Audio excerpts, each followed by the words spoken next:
El Señor esté con ustedes. Lectura del Santo Evangelio según San Mateo.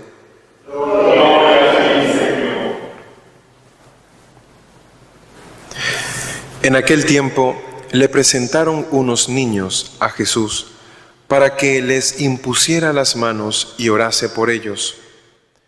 Los discípulos regañaron a la gente, pero Jesús les dijo: dejen a los niños y no les impidan que se acerquen a mí, porque de los que son como ellos es el reino de los cielos.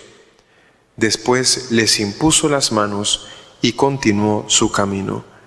Palabra del Señor.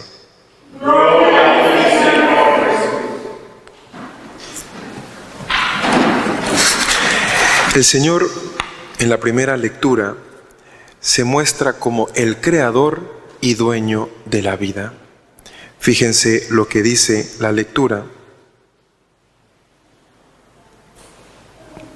Todas las vidas son mías, lo mismo la vida del Padre que la del Hijo. Si el Señor es el creador, el origen de la vida, se convierte, por tanto, también en el dueño de la vida. Solo Dios da la vida y solo Dios quita la vida.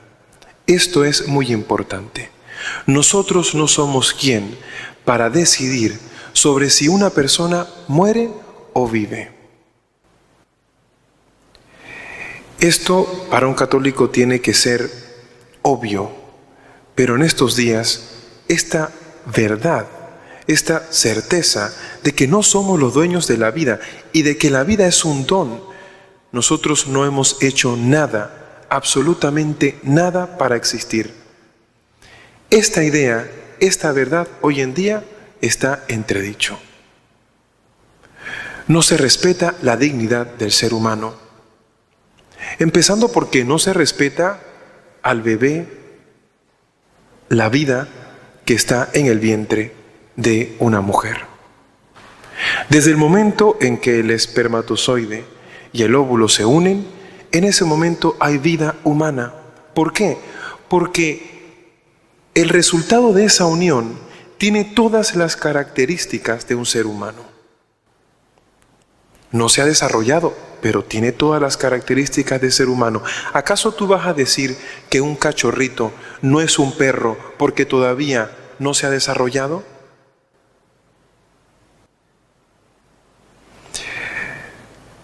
Si nosotros vemos la vida humana desde esta perspectiva, tú eres un ser humano hasta que adquieras estas características.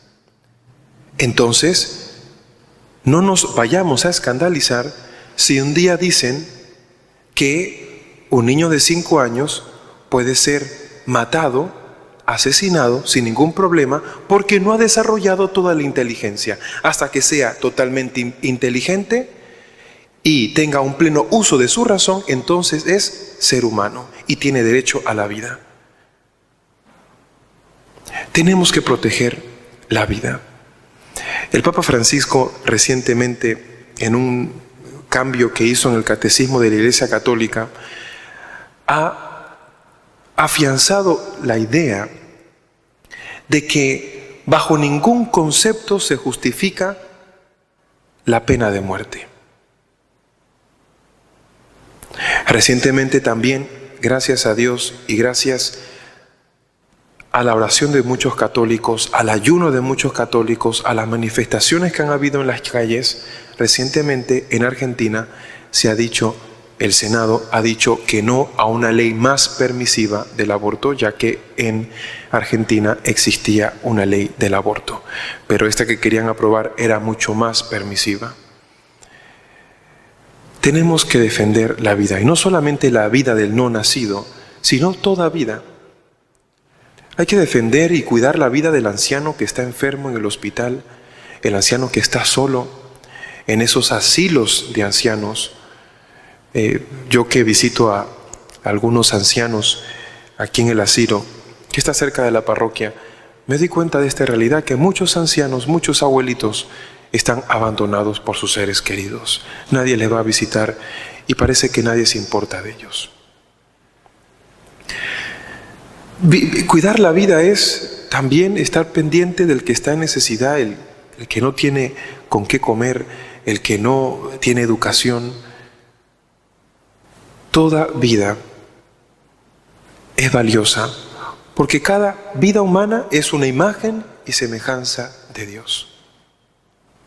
¿Acaso vamos a decir que un síndrome de Down, porque no ha desarrollado todas las características de un ser humano, acaso vamos a decir que no es un ser humano? ¿Acaso vamos a decir que no tiene derechos? No es justo. En el fondo todo es ideológico.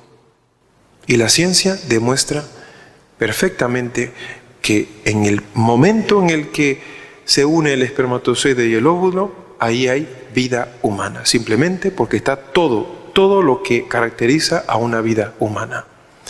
Bueno, nosotros sigamos orando, defendiendo la vida humana. El Señor luego en el Evangelio habla de los niños y se ve a Jesús como quiere a los niños y cuida de los niños y defiende a los niños. Es una forma también de cuidar la vida humana. Y una cosa también que veo aquí, dice el Señor, lo dice muy claro: dejen a los niños y no les impidan que se acerquen a mí. En ningún momento ha dicho, dejen que los niños hagan en la iglesia lo que les dé la gana, porque muchas personas se apañan de esta cita bíblica para decir, el Señor dijo que los niños tienen que estar en la iglesia.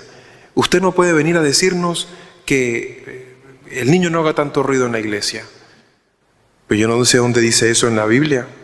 Aquí dice, dejen a los niños y no les impidan que se acerquen a mí. A los niños hay que traerlos a la iglesia. En ningún momento se ha dicho que no. Los niños son bienvenidos y cuando en una iglesia hay niños, hay vida. Pero en ningún momento el Señor ha dicho que dejen que los niños hagan en la iglesia lo que les dé la gana. Hay que educarlos. Hay que ser creativos también en esa educación, porque yo sé que no es fácil. Lo veo porque los papás me lo comentan, que no es fácil controlar a su niño, a su niña, porque cada niño es único, cada niño tiene un temperamento, un carácter, ¿no? Bueno, es un reto educarles, ser creativos, para que los niños también vayan aprendiendo. Bueno, hay que acercar los niños a Jesús, educándoles, diciéndoles quién es Jesús y cómo se tienen que comportar en su presencia. Dos cosas por lo tanto: cuidemos la vida, toda vida,